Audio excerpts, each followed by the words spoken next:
So the first thing that happens after you get arrested and go to county jail is the arraignment. And that's when you go before the judge and they read off all of the charges. And that Monday, when I went to court for my arraignment and read the charges, it was like 5 pages long. I couldn't believe everything they'd hit me with. Every single count of money laundering you could think of, conspiracy, RICO, all the way down to eluding police for the chase that I had taken them on, down to trying to bribe the cops. It was insane. I mean, I couldn't believe it. They were making me out to be like the second coming of El Chapo or something like that. And the prosecution, whether it's the DA on the state level or in my case, the federal level, the assistant U.S. attorney, they do that on purpose. They will overcharge somebody so that way, even if half of the charges get thrown out, something will most likely stick. And I got the fat man, Gorski, at my side during my arraignment. And God bless that man. He saw me getting ready to drop dead at that very moment. And he said, "Kid, it's all good. Just relax. Don't look at anybody. They're going to set us bail. Everything's going to be fine. We're going to get you out of here by the end of the day." Boy, was that fat motherfucker wrong. So the arraignment is also where your bail is set. And in the last video, I explained to you that when I was arrested, my first phone call was home to my mother, where I told her where my drug money was. It was hidden in her attic. And I said, "You got to bring this to the fat man. This is bail money." So I was excited because I was like, at least they didn't get the bail money. They took everything else, but not my bail money. And it varies by state. But normally, the person arrested has to come up with 10% of the total bail amount. So let's say your bail is set at 500 grand. You have to pay 50,000 to make bail. And you get that back when you come back to court. That's how they incentivize you to not skip out on your court appearance. So as I said, I had 250,000 in cash. So therefore I could make a $2.5 million bail. And I thought there's no way they're going to set my bail that high anyways. I mean, 2.5 million is like an absurdly high bail amount. If you're charged with murder, your bail is not that expensive. And remember, I'm like rich compared to most people that get arrested. The bail system in America, as we probably are well aware of by now, is fucked up for that reason, because a person charged with a crime is still an innocent person. You have a constitutional right to be tried and found guilty of a crime. And before that happens, you are innocent. But the cash bail system in America makes it so if you're charged with a real crime and you don't have any money, you're going to be languishing in the county jail for as much time as it takes for you to have your day in court and, be found either guilty or innocent of the crimes you're charged with. So, I saw guys in county who'd been there for years fighting their cases simply because they could not afford to bail out. It's a nightmare. I actually read that in India, there's such a shortage of lawyers that common street criminals, people that shoplifted, could be sitting in jail waiting to see the judge for years and years and years. So it's completely a wrecked system. That's why the second investment that a drug dealer should make is putting away bail money. The first is a lawyer, and we'll get into that in a minute. There is one legendary story while I was in county of a guy charged with murder. He was accused of killing his drug dealer. The guy was a heroin addict, I think, and he also sold dope.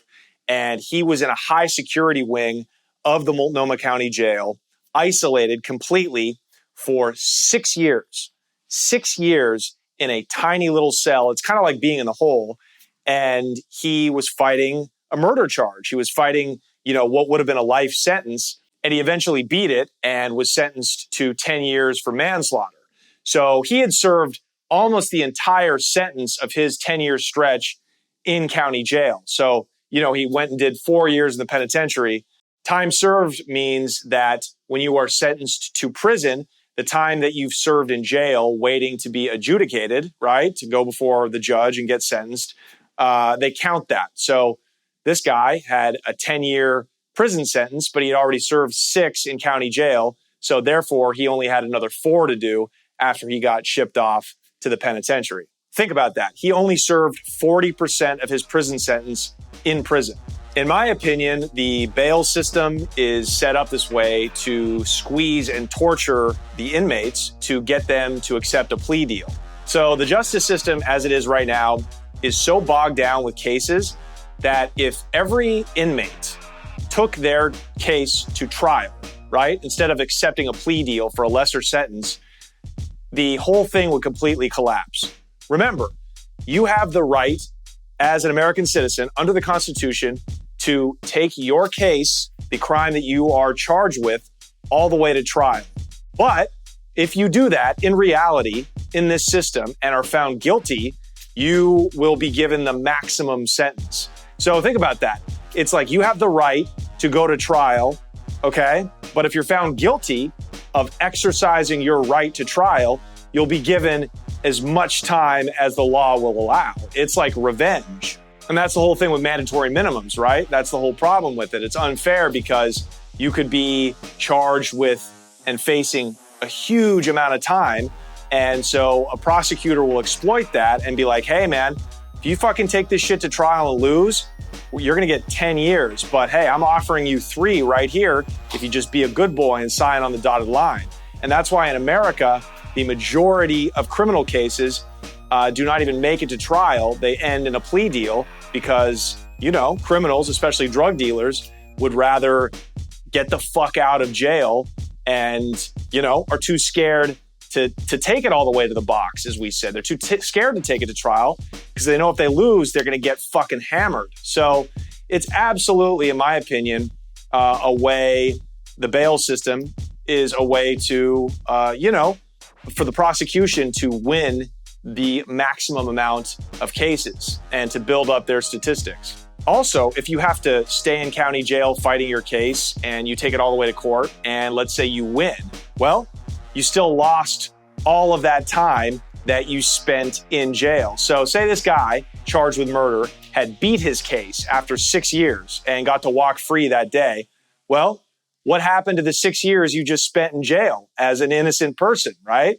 And you can sue, and a lot of people do, but still, it's your fucking life. You're not going to get that much money out of it. So the entire system is fucked. But these are the realities that were facing me as I went that day to try to bail out. So now here I am at my arraignment, listening to the U.S. attorney read off my charges to the judge. And I'm just waiting to hear that number. I'm waiting to hear how much it's going to cost me to get out of jail. And that's when I hear the U.S. attorney say to the judge, the court recommends a no bail hold on Mr. Mitchell. Did he say no bail? Did I just hear that right? And I turn to my lawyer, Gorski, and I can just see a bead of sweat coming down his fat forehead, and he's looking panicked. And when your lawyer is sweating, looking panicked, something has gone horribly, horribly wrong. The U.S. attorney continues. He goes, from the amount of cash that the government seized from Mr. Mitchell for him taking the cops on a high-speed chase, for his clearly international criminal connections, we deem Mr. Mitchell a flight risk. We think that if we let this guy bail out, he's going to run for it and not show up in court. I look over at the judge. She's kind of just scanning my file dispassionately, shrugs a little bit, looked at the U.S. attorney, looked over at us, and she agreed. And she hit her gavel and said, okay, well, Mr. Mitchell's denied bail. And I'm like, yo, fat guy, what the fuck just happened? And before he can say anything, I feel the bailiff come up behind me, handcuff me, and start leading me away out of the courtroom back into the county jail. It was like getting swallowed whole. It was a fucking nightmare. But that's what happened. I got a no bail hold on my case. And that's very rare. They reserve that for kingpins and people, that have major crimes. Fucking Jeffrey Epstein had a no bail hold on his case. Also, if you're an illegal immigrant, they will usually give you a no bail hold. So therefore, a lot of cartel members had no bail holds who I met in the county jail. And that's because obviously if you are a Mexican and you get caught with, a couple pounds of dope and they let you bail out, what's the first thing you're going to do? You're going to fucking go back to Mexico, obviously. But that was wild. And at that moment, I knew we were in for a fight. I knew that I'm going to have to dig in and fight my case from the belly of the beast, from jail. I actually remember this one Mexican dude from Colima in southern Mexico. And he had been involved in one of those big weed grows in Northern California, like the kind that supplied me. And he was just a trimmer. He was just a guy brought up there, you know, completely illegal, no paperwork, probably didn't even know what state in the US he was in. And they had raided the pot field he was working at, and he wasn't wearing any shoes at the time. He didn't even have like an ID on him, but he escaped. He fled into the forest and was able to escape the feds who were busting the place. And he still got all the way back to Mexico. Fucking guy didn't have any shoes, didn't have any money, but the underground network of illegal Mexican immigrants is so strong, he was able to get down to a road in the forest, flag somebody down, and just hopped on what they called the caravan and made it all the way back to Mexico. And he was living there for like 10 years. And he was a free man, and he decided it was safe to come back to the States, but he had a warrant out the whole time. So as soon as he crossed the border, they arrested him and they sent him back to stand trial in Oregon. That's why they say if you're a criminal and you want to meet other criminals, if you want to network, the best place to go is jail. They call it the Department of Connections. That's what we referred to the DOC as. If you're a drug dealer and you're looking for a good connect, you know, the county jail is a good place to start.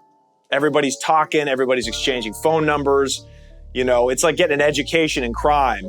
You hear about how other people got arrested, the tactics they used, the kind of lawyers they have.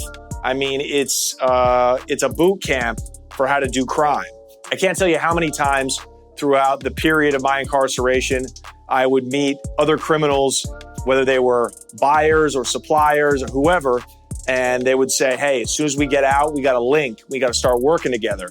And I would say, yeah, fuck yeah. And now I know how to do it differently. I'll do it better this time. I will make a different move. I'll be sure to set aside bail money or hide my money this way, or I'll start laundering it faster. You know, you have so much time to think about what you did wrong when you're locked up. It's really no surprise that so many criminals, after they get out, go right back to doing the shit that got them locked up because they've been in this school on how to do crime. They were in crime university, and I was the same way. You guys, if you like that clip, make sure to check out the full episode right here and subscribe to the channel right here.